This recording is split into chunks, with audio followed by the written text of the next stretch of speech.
ലഗ്നാധിപൻ നീചത്തിൽ നിൽക്കുകയും എന്നാൽ സപ്പോർട്ടും ഇല്ലാത്തൊരു വ്യക്തിക്ക് ഭാഗ്യം കിട്ടിയിട്ട് യാതൊരു കാര്യമില്ല. അവരെ സംബന്ധിച്ച് അവർക്ക് സപ്പോർട്ടിങ് സ്റ്റോണാണ് ഏറ്റവും പ്രധാനം. അവർക്കൊരു ചെറു വിരലിന്റെ സപ്പോർട്ട് കിട്ടിയാൽ അവർക്ക് ലൈഫിലോട്ട് കയറി വരാൻ പറ്റുന്നവരായിരിക്കും. നമസ്തേ, ഞാൻ ഷൈൻ പണിക്കർ.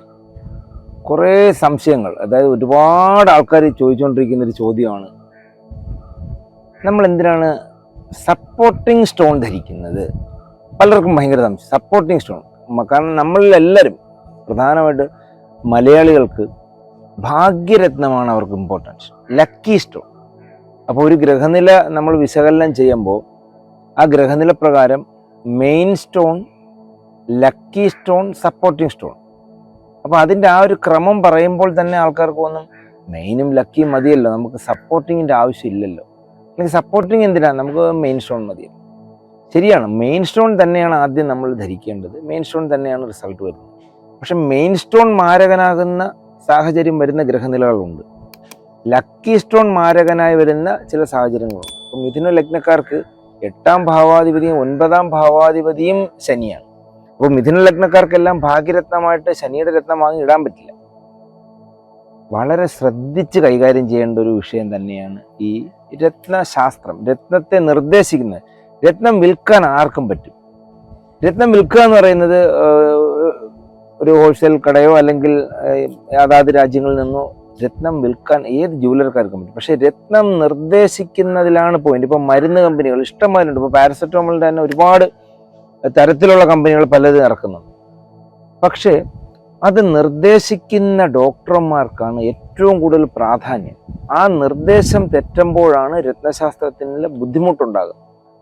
പലരും ഇപ്പോഴും മടിക്കുന്നൊരു കാര്യം, ഒരു കൺസൾട്ടന്റിനെ കണ്ട് കൺസൾട്ട് ചെയ്യാൻ മടിയാണ് അവർക്ക്. നമുക്ക് കടയിൽ നിന്ന് വാങ്ങിയിട്ടാൽ പോരെ, ഇന്ന വല്ല ബുക്കിലുണ്ടായിരുന്നല്ലോ, ഇപ്പോൾ അനിഴംകാർക്ക് ഇന്ദ്രനീലമാണെന്ന് ബുക്കിലുണ്ടല്ലോ, നമുക്ക് ആ ഇന്ദ്രനീലം പോയി വാങ്ങി. ഇങ്ങനെ ചിന്തിക്കുന്ന വിഭാഗമാണ് 90% ഇപ്പോഴും ഉള്ളതെന്നാണ് എനിക്ക് മനസ്സിലാക്കാൻ സാധിച്ചത്. ഒരു വ്യക്തിയോട് ഒരു 20-30 മിനിറ്റ് ആ ഗ്രഹനിലകൾ വിശകലനം ചെയ്ത് ഗ്രഹങ്ങളുടെ ബലാബലങ്ങളും അറിഞ്ഞ് ഏത് ഗ്രഹത്തിനെയാണോ ബലപ്പെടുത്തേണ്ടതെന്ന് തിരിച്ചറിയുന്നതാണ് ഏറ്റവും പ്രധാനം. അപ്പം ഞാൻ പറഞ്ഞു വന്ന വിഷയം എന്ന് പറയുന്നത് സപ്പോർട്ടിങ് സ്റ്റോൺ. പലരുടെ ജീവിതത്തിലും അവരുടെ ഗ്രഹനില പരിശോധിക്കുമ്പോൾ അവർക്ക് 3ാം ഭാവമാണ് നമുക്ക് കിട്ടേണ്ട പിന്തുണയുടെ ഭാവം. 7ാം ഭാവം പറയണം കേട്ടോ, 9ാം ഭാവമാണ് ഭാഗ്യം, 5ാം ഭാവവും പറയണം യോഗം. ഈ ഭാവങ്ങൾ വളരെ ശുഷ്കിച്ചതായിരിക്കും. എന്ന് പറഞ്ഞാൽ തന്നെത്താനായിരിക്കും മിക്കവാറും മനുഷ്യർ കഷ്ടപ്പെടുന്നത്. തന്നെത്താൻ ഒരു മനുഷ്യന്റെ പിന്തുണ ഉണ്ടാവില്ല, കൂടെയുള്ള ആളിന്റെ പോലും പിന്തുണ ഇല്ലാതെ, അല്ലെങ്കിൽ വീട്ടുകാരുടെയോ ഭാര്യയുടെ പോലും പിന്തുണ ഇല്ലാതെ ലൈഫിൽ ഭയങ്കരമായിട്ട് സ്ട്രഗിൾ ചെയ്യുന്നുണ്ട്. ലൈഫിൽ കയറി വരാൻ പറ്റാതെ നിൽക്കുന്ന ഒത്തിരി ആൾക്കാരുണ്ടാവും. അവരെ സംബന്ധിച്ച് അവർക്ക് സപ്പോർട്ടിങ് സ്റ്റോണാണ് ഏറ്റവും പ്രധാനം. അവർക്കൊരു ചെറു വിരലിന്റെ സപ്പോർട്ട് കിട്ടിയാൽ അവർക്ക് ലൈഫിലോട്ട് കയറി വരാൻ പറ്റുന്നവരായിരിക്കും. അവർ സപ്പോർട്ടിങ് സ്റ്റോണിന് തന്നെ പ്രാധാന്യം കൊടുക്കണം. കാരണം അവർക്ക് ഭാഗ്യത്തിന്റെ അല്ല കുറവ്, കാരണം അവർ കഠിനാധ്വാനം ചെയ്യുന്നുണ്ട്. അവർക്ക് ഭാഗ്യം അവരുടെ ലൈഫിലേക്ക് തന്നെ വരും.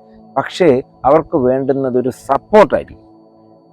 അങ്ങനെയുള്ളവർക്ക് ഈ സപ്പോർട്ടിങ് സ്റ്റോൺ വളരെ വളരെ പ്രധാനമാണ്. അതുകൊണ്ട് സപ്പോർട്ടിങ് സ്റ്റോണിനെ നിങ്ങൾ നിസ്സാരമായിട്ട് കാണരുത്. മെയിൻ സ്റ്റോണും ലക്കി സ്റ്റോണും സപ്പോർട്ടിങ് സ്റ്റോണും ഒരുപോലെ തന്നെ ഒരു മനുഷ്യനെ സ്വാധീനിക്കുന്നതാണ്. ചിലർക്ക് മെയിൻ സ്റ്റോൺ ധരിക്കുമ്പോൾ തന്നെ ലൈഫിൽ അത്യാവശ്യം മാറ്റം വരുന്നത് കൊണ്ട് അവർ പിന്നെ അതുമായി കണ്ടിന്യൂ ചെയ്തങ്ങ് പോകുന്നതേ ഉള്ളൂ. പക്ഷേ 99% പേരും എൻ്റെ ഭാഗ്യരത്നം ഏത്, ഇതാണ് അവരുടെ ചോദ്യം എന്ന് പറയും. സുഹൃത്തുക്കളെ, നിങ്ങൾ മനസ്സിലാക്കേണ്ട ഒരു കാര്യം, ലഗ്നാധിപൻ നീചത്തിൽ നിൽക്കുകയും എന്നാൽ സപ്പോർട്ടും ഇല്ലാത്തൊരു വ്യക്തിക്ക് ഭാഗ്യം കിട്ടിയിട്ട് യാതൊരു കാര്യമില്ല. ഇപ്പൊ ലോട്ടറി അടിച്ചു, ഫസ്റ്റ് പ്രൈസ് ലോട്ടറി അടിച്ചു, ലഗ്നാധിപൻ നീചത്തിലാണ്, അല്ലെങ്കിൽ സപ്പോർട്ടിംഗ് ഇല്ല. ആ സപ്പോർട്ടിംഗ് ഇല്ലാത്തൊരു വ്യക്തിക്ക് ആ ഭാഗ്യം അനുഭവിക്കാൻ യോഗം ഉണ്ടാവില്ല. എന്ത് ഭാഗ്യമായാലും, ഞാൻ ലോട്ടറിയുടെ കാര്യം ഉദാഹരണം പറഞ്ഞതേ ഉള്ളൂ, എന്ത് ഭാഗ്യമായാലും. അപ്പോൾ മനസ്സിലാക്കേണ്ട ഒരു കാര്യം, മെയിൻ സ്റ്റോൺ ലഗ്നാധിപൻ എവിടെ നിൽക്കുന്നു എന്ന് ആദ്യം വിശകലനം ചെയ്യണം.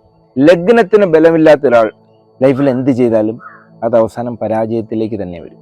അപ്പോൾ നിങ്ങളുടെ പ്രധാനപ്പെട്ട ആ ഒരു സംശയം ഇതായിരുന്നു, സപ്പോർട്ടിംഗ് സ്റ്റോൺ ധരിക്കണമോ വേണ്ടയോ എന്നുള്ള കാര്യത്തിലാണ് ഈ ചോദിച്ചത്. സപ്പോർട്ടിംഗ് സ്റ്റോൺ ധരിക്കേണ്ടത് ഇങ്ങനെയുള്ള ആൾക്കാരാണ്.